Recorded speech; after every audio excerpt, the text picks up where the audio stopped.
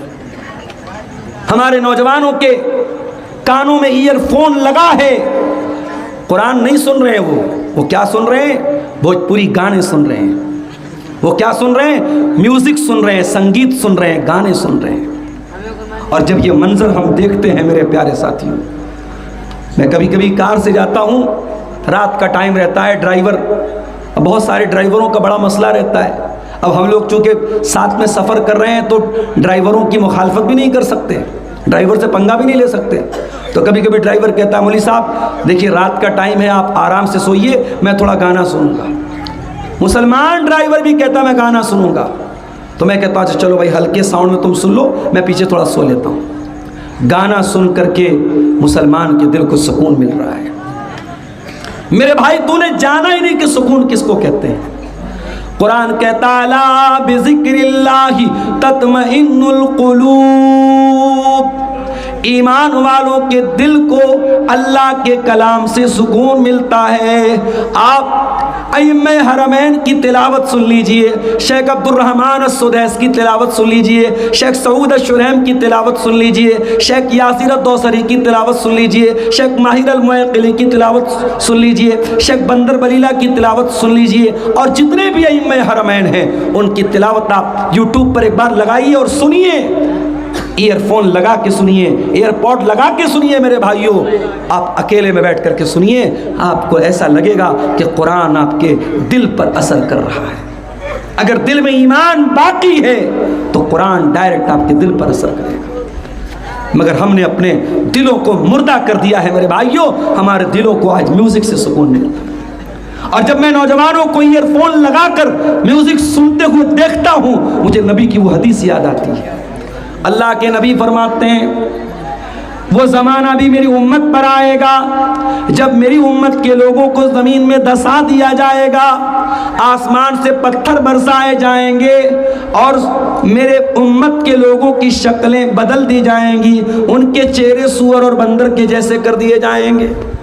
صحابہ نے پوچھا ہے اللہ کے نبی وہ دور کب آئے گا؟ آپ نے فرمایا اذا ظہرت القینات والمعازف، جب ناچنے گانے والیاں ان کے گھروں میں آ جائیں گی، یوزف والا رؤوسہم، ان کے سر کے اوپر ناچ گانا بجے گا، اپنے سروں کے اوپر وہ ناچ گانا بجائیں گے۔ اللہ اکبر۔ نبی نے ہیڈ فون کا نام نہیں لیا، نبی نے ایئر فون کا نام نہیں لیا، مگر نبی نے جو الفاظ استعمال کیے آج ہیڈ فون اور ایئر فون پر وہ اپلائی ہوتے ہیں، وہ بالکل سٹیک بیٹھتے ہیں کہ آج کا نوجوان اپنے ایئر فون لگا کر کے بیٹھ کر کے گانے سن رہا ہے۔ میرے نوجوان ساتھیوں، کبھی قرآن کو سن اور تو دیکھ کہ تیرے دل پر کتنا اثر ہوتا ہے، قرآن کس طریقے سے تیرے دل کو اپیل کرتا ہے۔ حضرت عمر تو اسلام کے دشمن ہیں، دیکھا نبی اللہ کے نبی قرآن پڑھ رہے ہیں، حضرت عمر کے دل میں خیال آیا کہ عربی زبان تو مجھے بھی آتی ہے، اے بھائی دیکھو بیچ میں کوئی شور شرابہ ڈسٹرب مت کرو، بالکل پہلے میں بہت تھکا آ رہا آیا ہوں، مجھے اطمینان سے تقریر کرنا، تو بیچ میں کوئی بھی شور آئے گا میں ڈسٹرب ہو جاؤں گا۔ حضرت عمر نے کہا چلو میں سن کے دیکھتا ہوں قرآن کیسی کتاب ہے۔ اللہ کے نبی قرآن پڑھ رہے ہیں، حضرت عمر سن رہے ہیں۔ قرآن سنتے سنتے حضرت عمر کے دل میں خیال آیا اتنا اچھا کلام ہے، ضرور یہ شاعری ہے، پوئٹری ہے، کویتا ہے، محمد تو شاعر ہو چکے ہیں، شاعری سنا رہے ہیں۔ حضرت عمر کے دل میں خیال آیا، اللہ کے نبی نے قرآن کی آیت پڑھ دی سورۃ الحاقہ کی، وَمَا هُوَ بِقَوْلِ شَاعِرٍ قَلِيلًا مَا تُؤْمِنُونَ۔ یہ قرآن کسی شاعر کی شاعری نہیں ہے، کسی پوئٹ کی پوئٹری نہیں ہے، کسی کوی کی کویتا نہیں ہے، تم لوگ ایمان کم رکھتے ہو، تمہارے ایمان کی کمی کی نشانی ہے یہ۔ جب یہ خیال اس کی تردید ہو گئی تو حضرت عمر نے کہا اچھا یہ شاعری نہیں ہے تو یہ منتر ہوگا، یہ جادوگر کا جادو ہوگا، یہ کاہن کی کوہان